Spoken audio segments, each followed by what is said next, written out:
자, 오늘은 추수감사 주일 아침이고 또 가족들 또 새생명 축제 시간입니다. 자, 먼저는 추수감사 절기라고 하죠. 왜 하나님이 절기를 명령하셨을까부터 오늘 말씀을 좀 나눴으면 좋겠어요. 교회에서 정한다고 이게 정해지는 게 아니라 성경에는 하나님이 절기는 지켜야 된다, 왜 이렇게 말씀하셨을까라는 거예요. 자, 먼저 절기라는 히브리 단어가 이 모아딤이라고 하는 단어예요. 이 모아딤은 이 말이에요. 만나기로 약속한 시간, 이게 이제 모아딤입니다. 이 모아딤은 만나기로, 하나님이 우리에게 만나기로 약속한 시간이다 라는 말이에요. 자, 이 말은 하나님 편에서나 사람 편에서 보면은 만나기로 약속했다는 것은 뭐가 전제가 되어 있죠? 그분이 중요하다고 생각하면은 만남을 조정하겠죠. 그렇죠?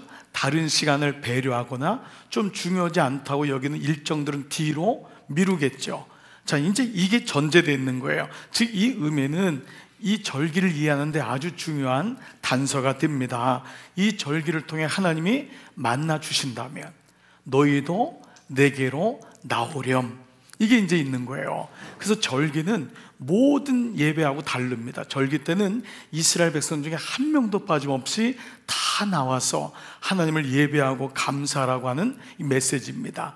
그래서 이 절기는 또 다른 의미가 있는데, 이 절기는 마디 절자를 쓰잖아요.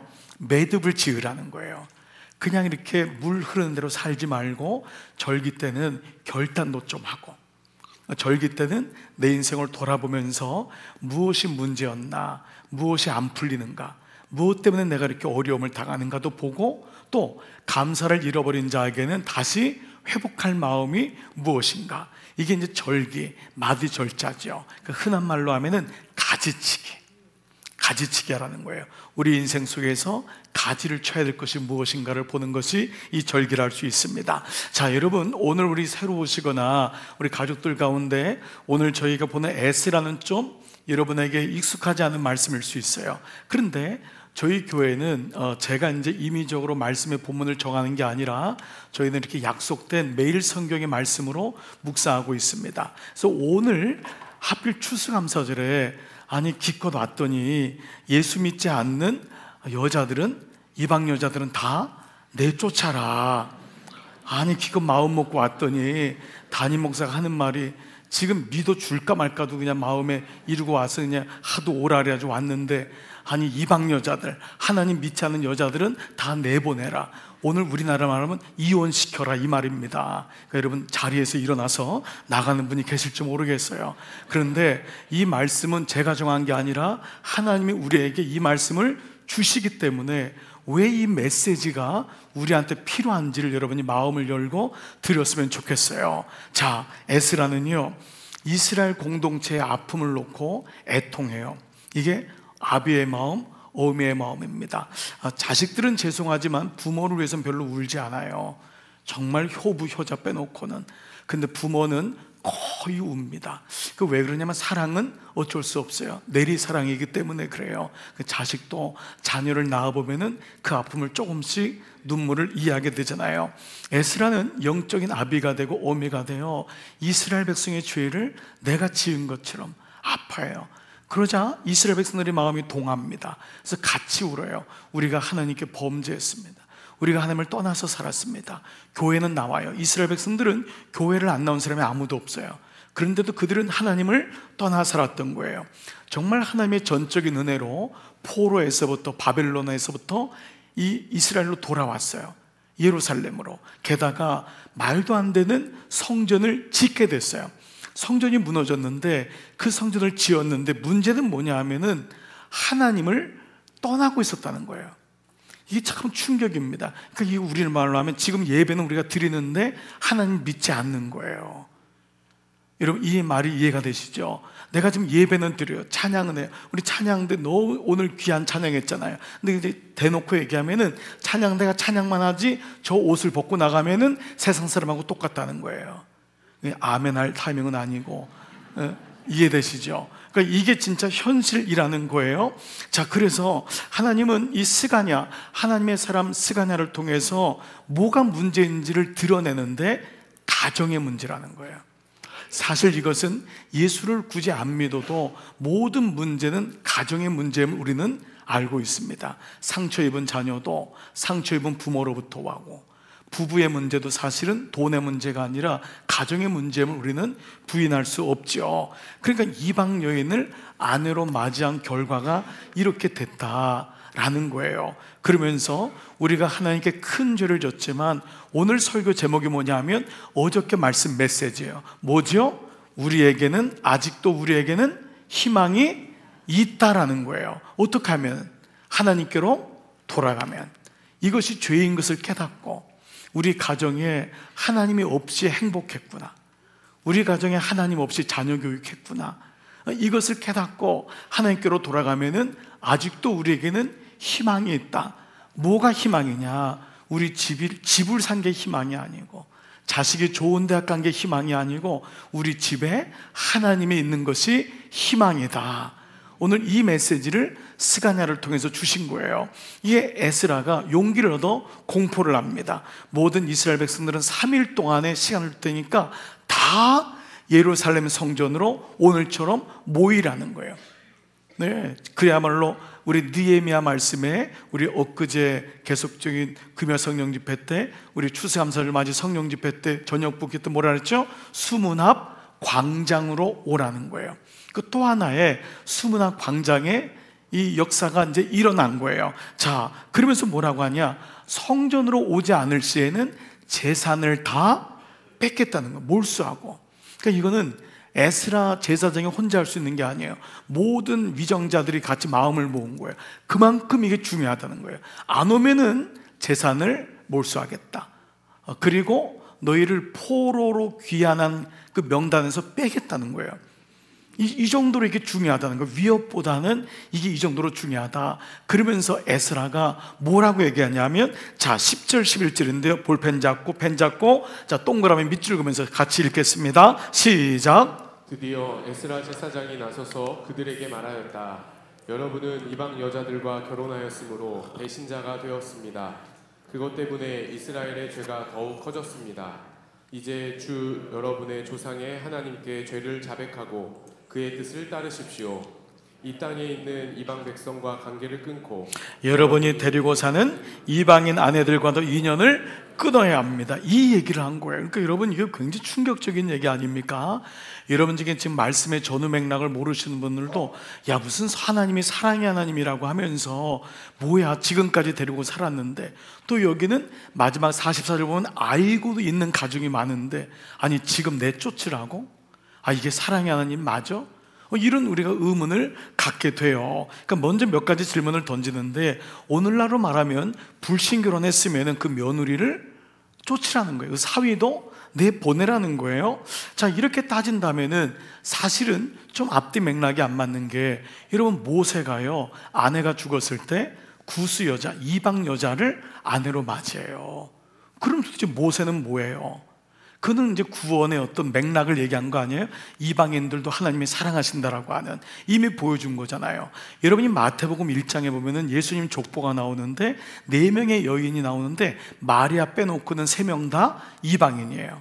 다말, 네. 그리고 다윗의 증조 할머니가 됐던 룻, 다 이방인이에요. 그러면 그 말씀을 지워야 되지 않나요? 이렇게 우리가 얘기할 수 있어요. 아니야, 하나님이 이방 사람에게도 복음을 전해야 되는 빌미를 우리가 기회를 삼아야 되는데, 이런 이제 얘기가 되죠. 자, 게다가 또 굳이 이렇게까지 할 필요가 있나? 말씀드린 대로 이미 나름대로 잘 살고 있고, 그리고 자녀까지 낳았는데, 아니 뭐지? 이런 마음이 들어요. 게다가 신약에 가면은요, 고린도전서 7장 보면은 사도 바울이 이런 말을 해요. 아내 된 자들이요, 남편 된 자들이요, 너희가 만약에 너희가 그 부인이나 이제 남편 중에 만약에 예수님을, 하나님을 몰라요. 그러나 그래도 남편이 같이 살기를 원하면은 헤어지지 말라 그랬거든요. 네. 그리고 굳이 그 남편이 더 이상은 안 된다, 헤어지자 하면은 그 이방인의 이혼을 받아들이라고 했어요. 이 말씀은 고린도서 7장의 16절에 이런 마지막 메시지가 있는 거예요. 불신자로 결혼했지만은 아내 된 자여, 그대가 혹시나 그대의 불신자 남편이 구원할지, 그 사람이 구원받을지 어찌합니까? 포기하지 말라는 거예요, 가정을. 그리고 그 남편 된 자여, 아내가 불신자예요. 그렇지만 남편 된 자여, 그대가 혹시나 그대의 아내를 구원하려는지 어찌합니까? 이 말씀이 신약으로 이어지면서 완성적인 말씀이 돼요. 여러분, 이게 훨씬 타당하지 않나요? 그렇죠? 이게 하나님 마음이죠. 아닌가? 내쫓아요? 이게 완성된 이방인일지라도 그대가 혹시 그대의 남편을, 그대가 혹시 그대의 아내를 구원할지 어찌합니까? 그러니까 먼저 헤어지지 말고 먼저 그대가 본을 보이고 그분을 예수님 마음으로 잘 전도하고 마음을 감동받게 하십시오. 이 메시지란 말이에요. 그런데 오늘 물론 구약이 좀 앞에 말씀이라고 하지만 조금은 너무 센 게 아닌가, 이런 마음이 든다는 거죠. 자, 왜 이렇게까지 단호하게 말할까? 이것은 먼저 죄의 전념성에 대한 이제 부분도 이 안에 들어오는 건데요, 좀 배경에 대한 이해가 필요합니다. 자, 오늘 본문에서 에스라가 이방 여인을 얘기했던 것은 사도 바울이 말한 이방 여인과는 달라요. 그 말씀은 사도 바울의 문맥이 완성되는 게 맞아요. 근데 여기서의 이방 여인은 노크라라고 하는 히브리 말을 썼어요. 이 노크라는 뭐냐면, 유대인들이 들을 때 이건 이방 여인이 아니에요. 이건 뭐냐 하면은, 먼저는 이 말씀은 매춘부예요. 그러니까 이 말씀이 가장 번역된 게 음녀로 번역돼요. 이게 뭐냐 하면은 당시에 있었던 신전 창계예요. 여러분, 이전에 이방 여인들하고 이스라엘 백성들이 결혼할 때는 이방 여인이랑 결혼한 게 아니라, 이제 말씀을 드리겠지만, 신전에 있는 여인들은 대부분 몸을 팔았던 사람이에요. 신전 창기를 뜻하는 것을 유대인들은 알아들었던 거예요. 두 번째, 이 뜻의 단어는요, 이교도의 우상 숭배자예요. 그러니까 그냥 이방 여자, 일반적으로 예수 안 믿는 분, 이게 아니라 이교도를 우상 숭배하고 있는 이세벨처럼 와가지고 아합을 완전히 변질시키는 그러한 자임을 말씀하는 것이에요. 그러니까 이방 여인들은 여전히 이교도를 섬기거나 아니면 몸을 팔고 있는 그런 행위를 하고 있다는 것이 전제되어 있어요. 자, 이거는요, 오랫동안 이스라엘 백성에게 깔려있던 아주 고질적인 문제였습니다. 민수기 25장을 보면은요, 거짓 선지자, 이게 유대인이에요. 거짓 선지자인 발람이 모압 왕인 발락에게 어떻게 하면 이스라엘을 무너뜨릴 수 있는지를 계략을 알려줘요. 이게 미친 사람이에요.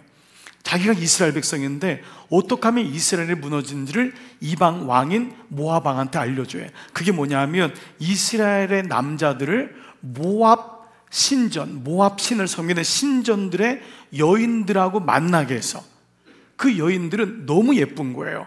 이스라엘은요, 광야 40년 동안 화장할 시간이 어디 있어요. 그러니까 이스라엘 여인들은 투박해요. 화장도 없어요. 근데 이미 모압 땅, 가나안 땅은요, 이미 문명이 들어왔기 때문에 여인들이 너무 화장도 하고 진하고 그야말로 향수도 바르고, 그러니까 40년 동안 광야 생활했던 이 이스라엘 남자들은 모압 여인을 보는 순간 자기의 아내들하고 자기 나라의 여인들하고 너무 비교가 되는 거예요. 여러분, 남자분들 아멘. 이해가 되지 않습니까? 우리 집사람은 매일마다 파자마만 입고 있는데, 추리닝만 입고 있는데, 야실한 거 입고 와가지고 막 오빠 막 이러고 하면은 뭐 정신 나가는 거죠. 그 아주 그냥 예를 들면 그런 겁니다. 그런데 이 모압 여인이랑 유혹해서 행음하게 합니다. 음란하게 관계를 맺게 하고 그때 아이를 낳게 합니다. 이게 발람이 가르쳐줬던 전략이에요. 그러면 너희들 남자들은 다 무너진다는 거예요. 남자가 중요하거든요. 제사장이 무너지게 해가지고 그 남자를 행음하게 하고 이방 여인하고 결혼해서 애를 낳게 하면 된다라고 합니다. 이 일을 그대로 해요. 이때 우상 숭배를 하던 여인들이 바로 노크래예요. 이게 오랫동안 내려왔던 거예요. 자, 이런 맥락에서 보면은 또 하나의 시점이 있어요. 이 수르 바벨 때에 1차 기환이 왔잖아요. 에스라가 2차잖아요. 여기 시간적인 간격이 몇 년이라 그랬죠? 60년. 57년, 정확하게는 60년의 시간 간격이 있는 거예요. 그러니까 이 시간 동안에 뭐 했죠? 성전을 짓고 있었던 거예요. 그런데 놀랍게도 성전을 짓는데 이 사람들이 그때 음행을 하면서 이방 여자들 신전 창기랑 결혼한 거예요. 그러니까 여러분, 조금은 더 슬프지 않나요? 너무 가슴 아픈 거예요. 그렇게 주님의 성전을 지어주고 있는데 그 이방 여자들하고 보란 듯이 남자들이, 자녀들이 결혼을 하는 일이 일어난 것이 이 시점에 일어났다는 것입니다. 그런데 이 죄의 영향력이 얼마나 무서운지 여러분, 그냥 우리도 그렇게 얘기할 수 있잖아요. 어떡해요, 자기들이 좋다고 하는데. 부모가 사실 어쩔 때는 정말 막연해요. 부모가 말릴 수가 없어요. 어쩔 땐 벌써 애도 데려왔고 결혼하겠다 그러는데 부모가 그걸 어떻게 말려요? 그 전에 사실 해야 되는데 어려울 때가 너무 많아요. 근데 이 악의 영향력, 죄의 영향력이 어디까지 들어갔냐면요, 여러분 좀 놀라실 거예요. 오늘 18절을 볼게요. 18절 다 같이 시작. 제사장의 무리 가운데서 이방 여자와 결혼한 사람들은 다음과 같다. 놀랍게 처음에 누가 들어갔다고요? 제사장. 제사장이 자기의 아내를 신전의 창기랑 결혼한 거예요. 자기 아내로 삼은 거예요. 그리고 지금도 이교도랑 섬기는 여인인데 있는 거예요. 여러분 정말 이건 말도 안 되지 않습니까? 근데 이 인원이 제일 많아요. 물론 일반 사람이 물론 많지만은. 그리고 두 번째 23절 보니까 레위 지파예요. 자, 레위 지파 시작. 레위 사람들 가운데서는 요사박과 시므이와 글리다라고도 하는 글라야와 부다히야와 유다와 엘리에셀이요. 네, 이 레위 사람은 지금으로 말하면 장로님들이에요. 권사님들이에요. 이 사람들 레위 지파가 성전이 지어지고 있는데도 이거를 지금 자기 자녀들을 다 여기다 결혼시킨 거예요. 세 번째 24절 보세요. 노래하는 사람들. 노래하는 사람들은 그야말로 찬양대예요. 찬양대 분들이, 경배와 찬양팀들, 이분들이 가운을 입고 주일은 예배드리지만 사실은 이 안에 자기의 아내들은 신전 창기가 있는 거예요. 게다가 이방 여자들, 그 사람들의 그 신을 섬기는 사람들, 이게 있는 거예요. 게다가 성전 문지기들, 이건 뭐죠? 교회에서 봉사하는 사람들. 그러니까 이건 뭐냐 하면은 이 정도로 이 부분이 깊게 들어왔다는 거예요.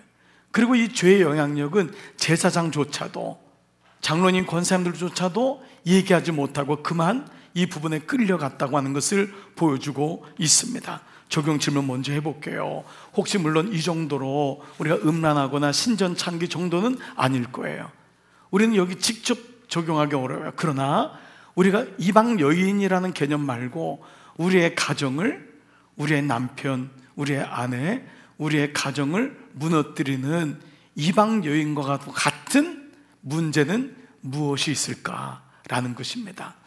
가정은 갑자기 무너지지 않습니다. 어느 날 금이 가요. 애들이 갑자기 교회 나오지 않지 않는 거 아닙니다. 어느 날 금이 가요. 근데 이것을 잘 보는 게 중요한데 애써는 이것을 눈여겨보는 거예요. 그동안 이스라엘이 무너졌던 이유가, 역대 왕들이 무너졌던 이유가 무엇인지를 보고 있어요. 자, 이런 가운데 또 하나의 질문을 한번 해볼게요. 그러면 왜 성전을 짓는 동안인데도 이스라엘 남자들은 아무리 예쁘다고 해서 신전 창기인 여인들하고 행음을 하고 그 이교도를 섬기는 여인들과 결혼을 했을까라는 거예요. 성전이 지어지고 있는데. 이 부분은 우리가 이렇게 명확하게 얘기할 수 있어요. 바로 이거예요. 목적과 목표가 헷갈렸을 때예요.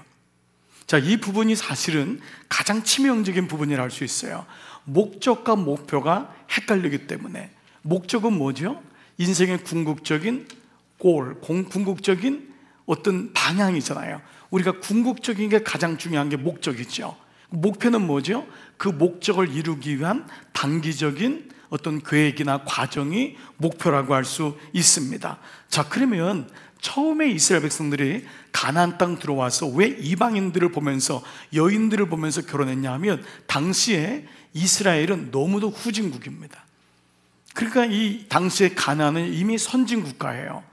그렇기 때문에 룻도 보세요. 나오미가 자기 두 아내를, 자기 아들을 데리고 모압 여인하고 결혼한 거 뭐냐면 신분의 변화예요. 모압 여인은 풍요로운 거예요. 부를 얻을 수 있는, 이게 결혼인 거예요. 이스라엘의 모든 왕들이 그렇게 하면 안 되는데 했던 게 뭐죠? 이스라엘의 이방 여인들을 다 데려와요. 이방 왕들의 부인들, 공주들을 데려와요. 그래서 그것이 이스라엘을 지키는 있는 어떤 방책이라고 생각했던 거예요. 즉 디딤돌로 삼는 거예요. 결혼 자체가 하나님을 바라보고 예배하는 것이 목적이 아니라 이거를 풍요를 위한, 자기의 가문을 지키는 디딤돌로 여긴 거예요. 근데 이게 뭐가 되죠? 걸림돌이 됩니다.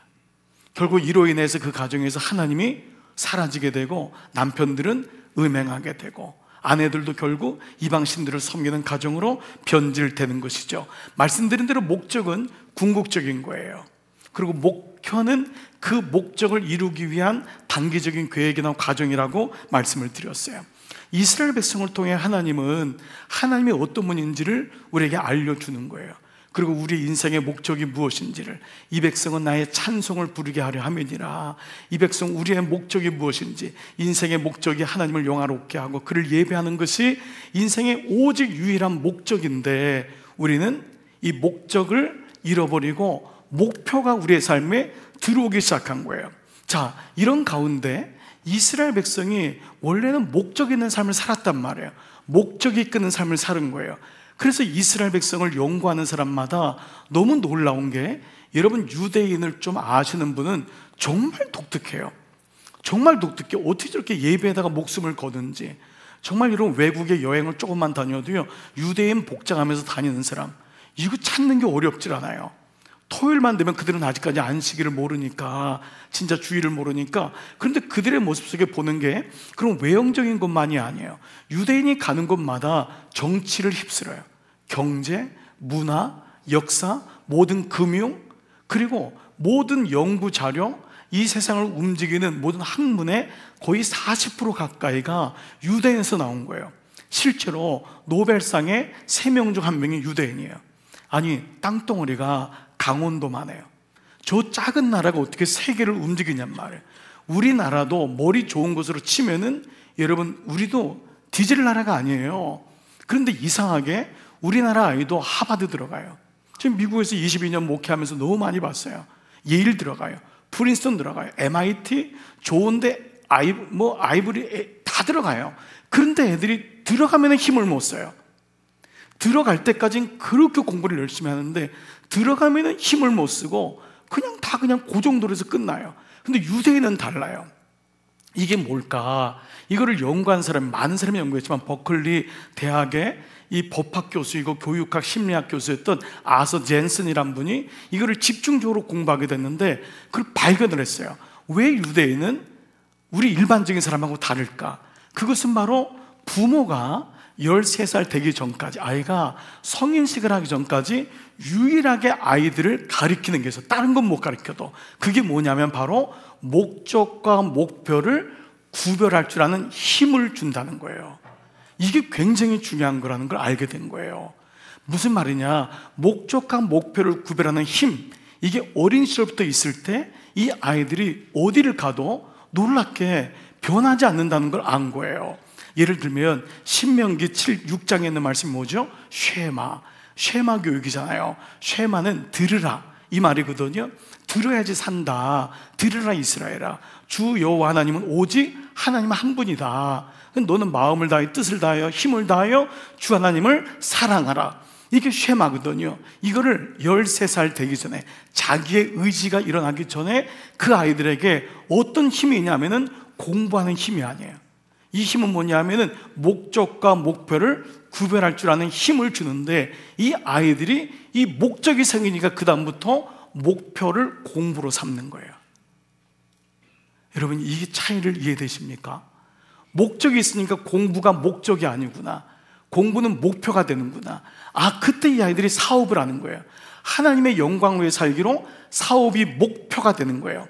결혼도 결혼이 목적이 아니라 목표가 되니까 그 결혼을 통하여 하나님께 영광을 돌리는 예배자 가정이 되는 것을 가르쳐 준다는 거예요. 이건 너무 큰 차이입니다. 그리고 돌아보니까요, 우리 한국 사람들의 자녀를 향한 목적이 뭐죠? 대학 입시예요.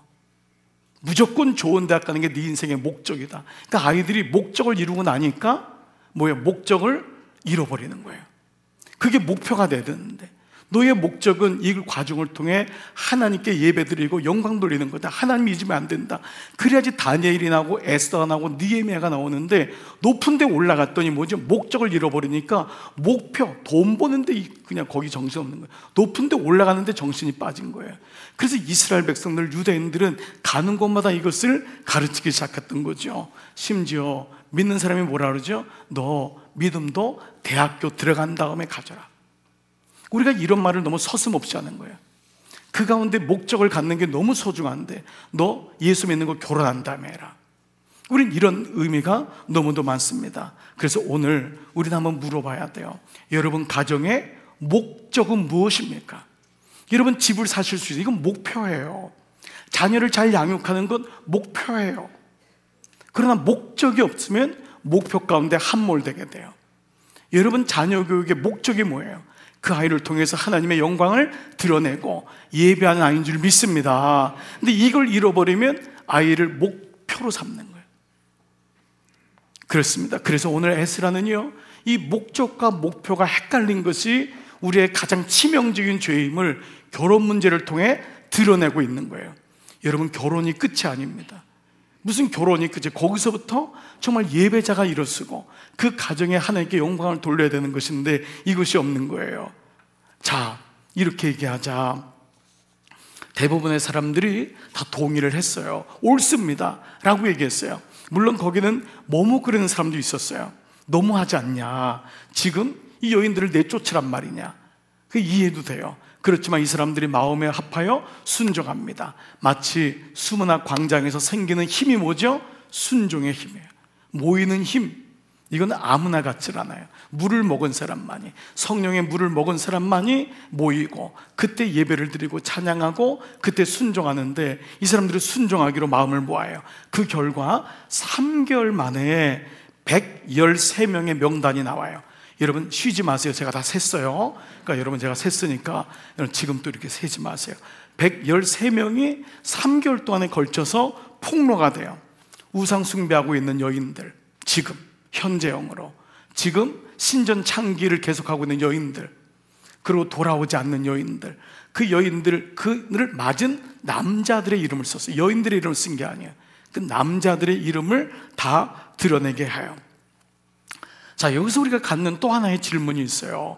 그러면 여러분 가운데는 3개월, 물론 이때가 장마철이고 사람들이 많이 모이니까 시간이 걸리겠지만 3개월은 좀 너무 많이 걸린 것 같지 않나요? 그렇지 않아요? 이스라엘 백성들이요, 여러분 아간 축출할 때요 얼마 안 걸렸어요. 이스라엘은 지파별로 됐기 때문에 딱 다 알아요. 그러니까 이거 걸리는 게 왜 3개월이 걸렸을까라는 거예요. 성경에 나오는 시간과 일시는 의미가 다 있어요. 이 말은 뭐냐 하면 3개월이나 오래 걸렸다의 의미가 아니라 그들에게 3개월의 시간을 주었다라는 의미가 있어요. 죄는 스스로가 자백해야지만 끊어지거든요. 스스로가 여기다 인식을 하고 3개월의 시간을 줄 테니까 자백하고 이것이 죄임을 인정하라는 시간이 3개월이에요. 그 3개월을 기다려준 거예요. 그게 113명에 113명밖에 안 될까요? 이스라엘 백성이 몇십만 명인데 그 중에 이 죄를 인정한 남자들은, 즉 이 명단은 부끄러운 이름이 아닌 거예요. 이것이 죄임을 깨닫고 감추지 아니하고 숨기지 아니하고 부끄러워하지 아니하고 자기가 죄인입니다. 저희 가정이 이렇게 변질되었습니다 라고 고백한 사람이 113명이고 이 시간을 하나님이 주신 거예요.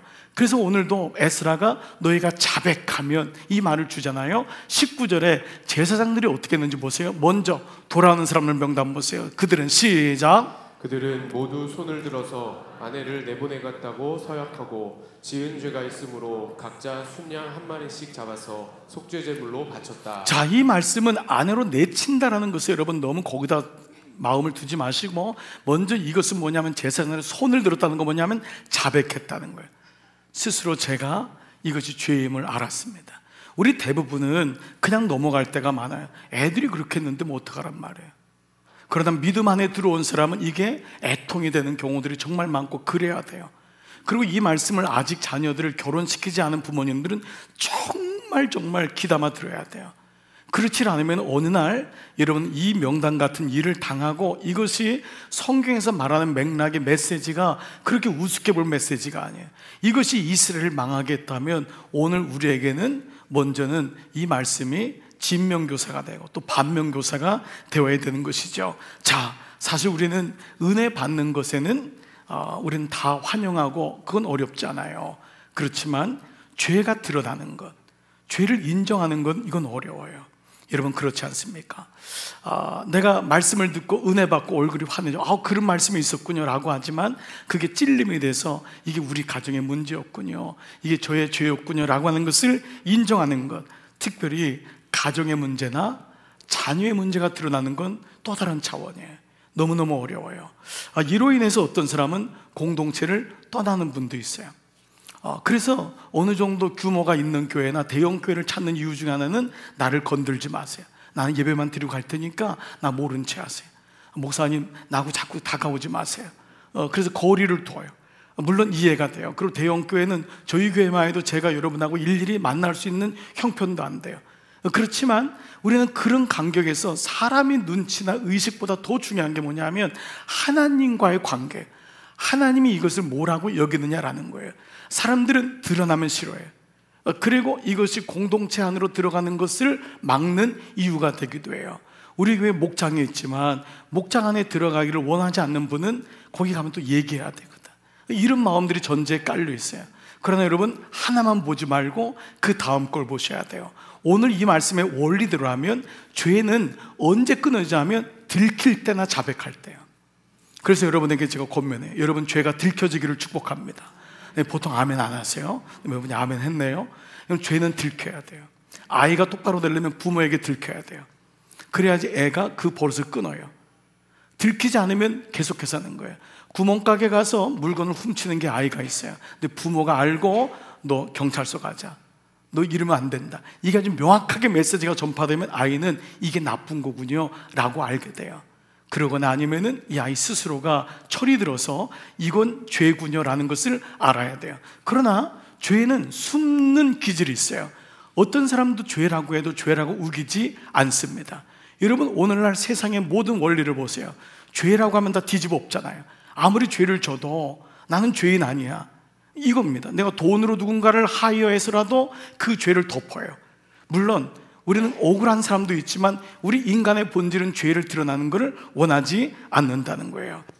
그런데 오늘 이 말씀에는 나를 끌어당기는 힘이 여전히 죄를 감추는 중력의 힘인가?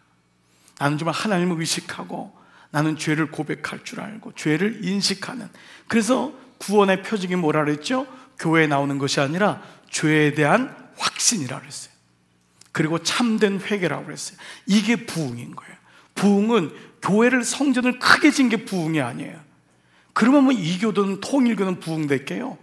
그게 아니에요. 성전 크게 졌다고 여러분 그것 때문에 뭐 기죽거나 그것이 부흥이라고 여기시면 안 돼요. 그 부흥은 그 안에 저 같은 제사장을 비롯해서 내가 죄인입니다, 이게 폭로가 되고 고백이 되고 드러나고 자백이 될 때 그때 부흥이 일어나요. 그래서 부흥은요, 그때 내 안에 있어서는 안 될 것들이 떨어져 나가요.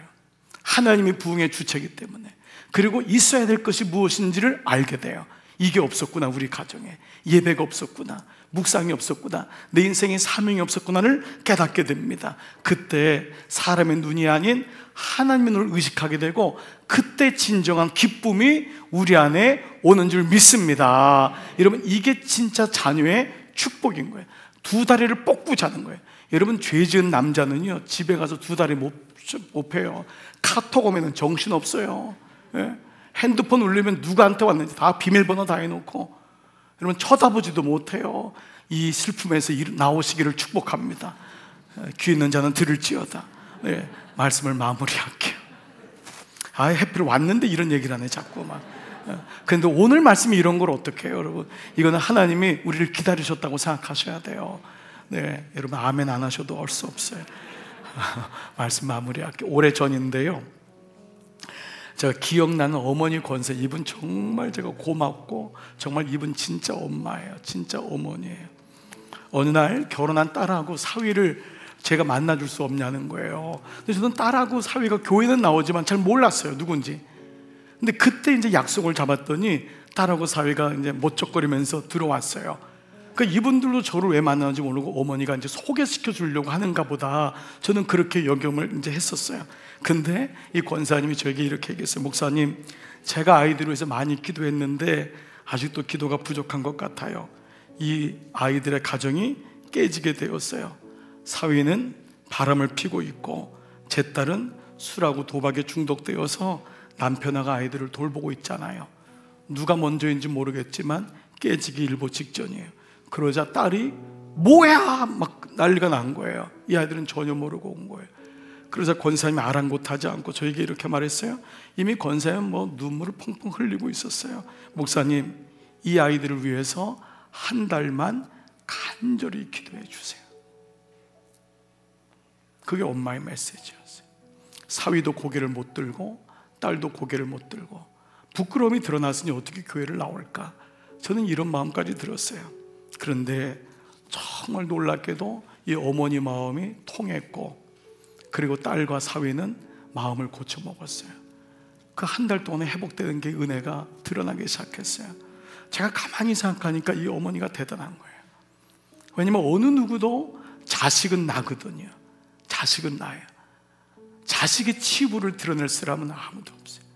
아무리 담임 목사라 해도 그걸 가져오기까지는 보통 문제가 아니었고, 이 두 아이들이 어떻게 반응할까도 엄마로서는 많은 걱정을 했을 거예요.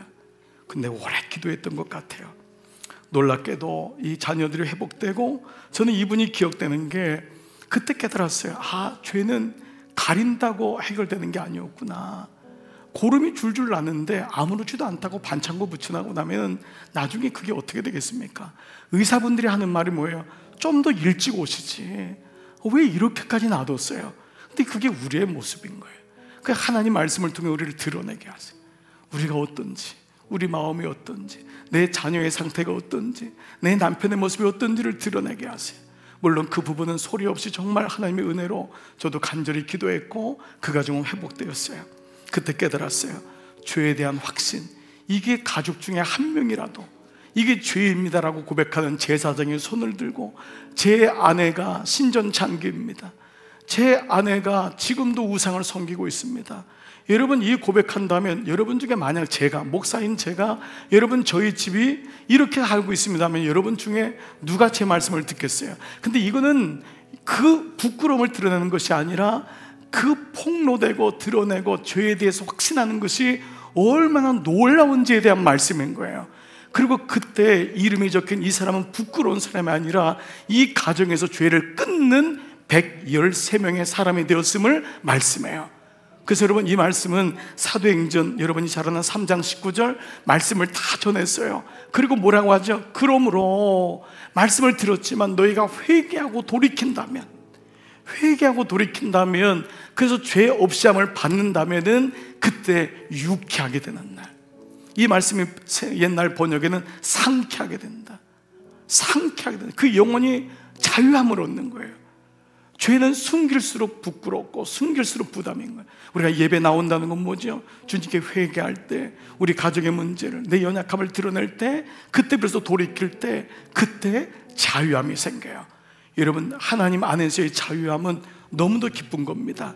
죄에 붙잡혀서 들킬까 두려움으로 있는 가정이나 배우자가 아니라 하나님 앞에 맑고 깨끗한 영혼이 된다면 그때부터 잠이 달라져요.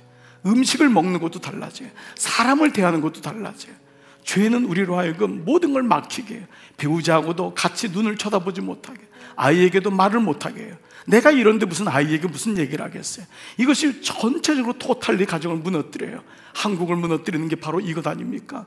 한 가정이 결혼하면 48%가 이혼을 한대요. 잠재적인 떨어짐, 앞으로 이혼할 거야, 이런 가정으로 셈치면은 오죽하면 우리나라가 이 지경까지 왔는가 얘기하지 않습니까? 다른 사람 얘기할 것 없이 우리 가정은 어떠한지를 돌아보는 것입니다. 바로 그때 이게 진짜 돌아오는 것이 감사구나, 이게 감사한 거예요. 아무 일 없는 것이 감사가 아니라 우리 가정의 희망이 하나님이구나, 이것을 고백하는 것, 이것이 진짜 감사입니다. 그래서 오늘 에스라의 마지막 44절, 모세만큼이나 위대한 에스라의 마지막 44절을 이렇게 맞춰요. 이들은 모두 이방 여자와 결혼한 남자이다. 자기가 죄를 인식하고 고백한 이 사람들이다. 여기에는 이방 여자 가운데는 자식을 낳은 사람들도 있었다는 거예요. 그런데도 이것을 죄임을 고백한 거예요. 이것은 하나님이 죄를 드러내고 그리고 여운을 남겨요. 그리고 그 다음에 뭐죠? 여운 다음에는 우리의 반응을 기다리는 거예요. 오늘 이 말씀이 여러분에게 잘 박힌 못처럼 들려지기를 축복합니다. 그리고 정말 가정이 얼마나 소중한지를, 이 감사의 날 하나님께 모일 때 정말 우리 가정에 하나님이 계셔야지만이 행복하구나. 그 나와 내 남편 사이에, 아내와 나 사이에 하나님이 보일 때 하나님의 눈으로 그를 보는 것, 이걸 프리즘 효과라고 하지 않습니까? 하나님이 가운데 계셔야지만 하나님의 눈으로 아내를 이해하고, 하나님의 눈으로 남편을 구미로 여기고, 하나님의 마음으로 그를 위해서 사랑해주고 섬길 수 있는 마음이 있는 거예요. 두 사람이 모인다고 행복하지 않습니다.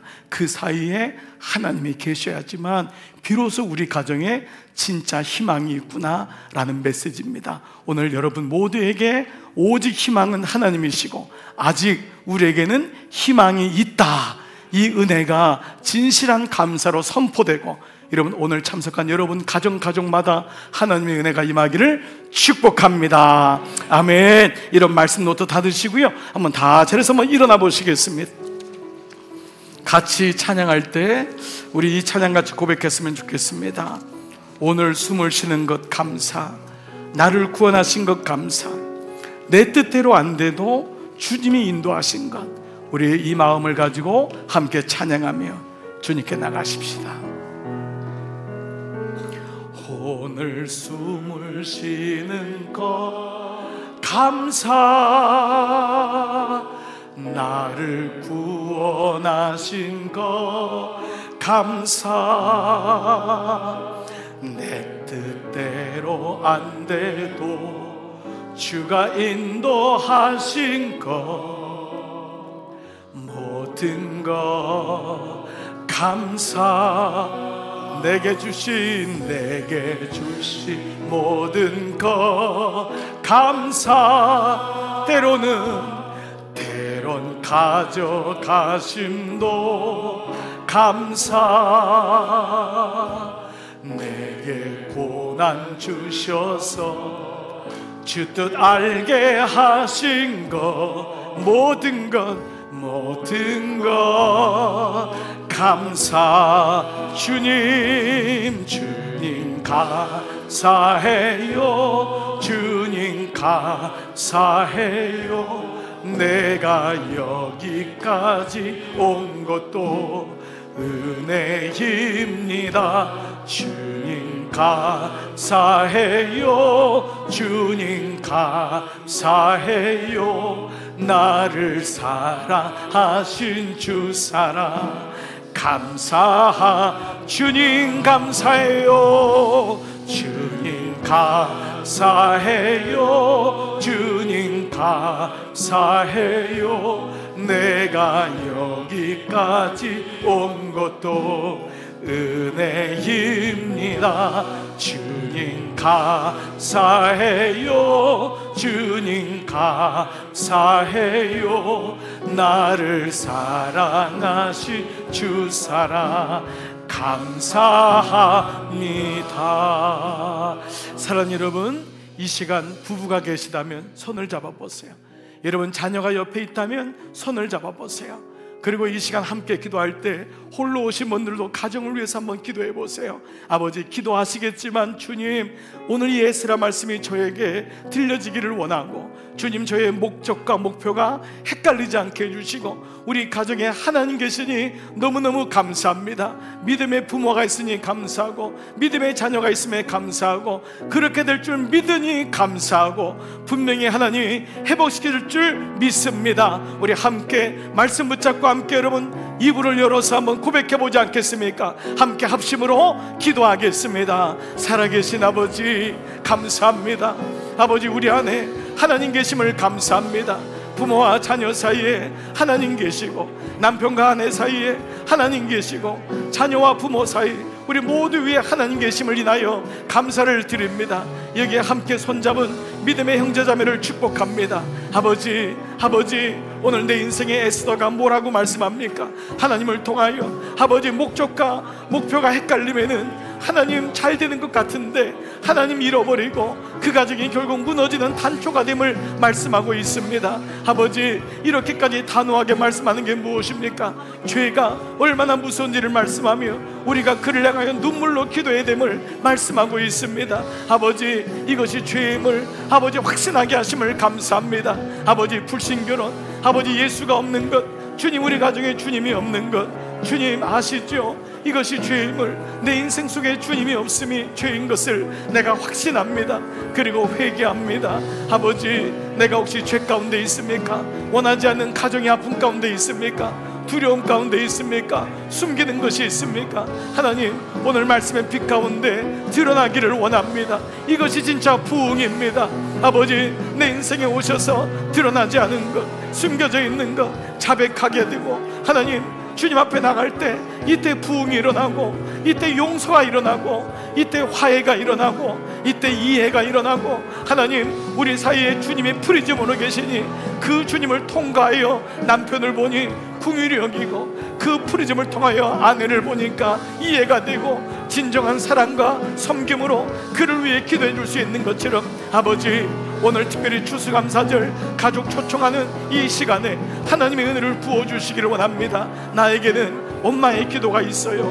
나에게는 아빠의 기도가 있습니다. 우리 아이들도 하나님 영적인 확신과 그 영적인 안심 가운데 살아가기를 원합니다. 순종하는 것이 얼마나 중요한지 모릅니다. 순종의 힘 우리에게 주셔서 오늘도 주님 감사하는 추수감사절 주님 앞에 나온 종들에게 이 은혜를 부어주시기를 원하옵고 기도합니다. 지난 시간 감사했습니다. 때로 내 뜻대로 안 돼도 하나님의 뜻이 있음에 감사합니다. 때로 아픔이 있어도 감사하고, 고난이 있어도 고난 가운데 주님의 뜻을 알게 하시니 감사합니다. 오늘 이 은혜로 살아가는 종들에게 하나님 말씀해 주시고, 오늘 가정마다 하나님 놀라운 축복으로 함께하여 주옵소서. 주님, 여기 있는 모든 가정을 주님께 올려드리며 축복합니다. 손잡으신 채로 기도할 때에 아버지, 이 손에 하나님의 손 되게 하셔서 아버지, 내 사랑하는 아들을 주님이 잡아주시고, 우리 사랑하는 딸, 우리 며느리, 우리 사위, 우리 자녀들, 우리 부모님을 주님 앞에 올려드립니다. 우리 동기들 가운데 하나님을 알지 못하고 내가 주인 되어 살아갈 때 하나님 이것이 얼마나 두렵고 떨리는 일인지를 주님 말씀하십니다.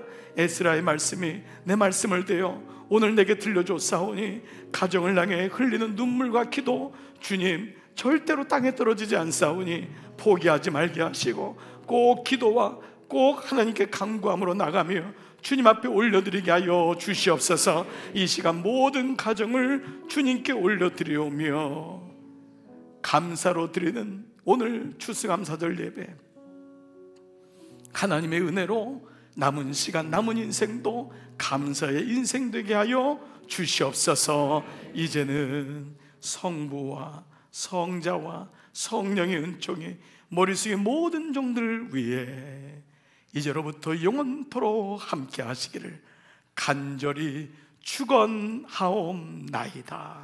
아멘.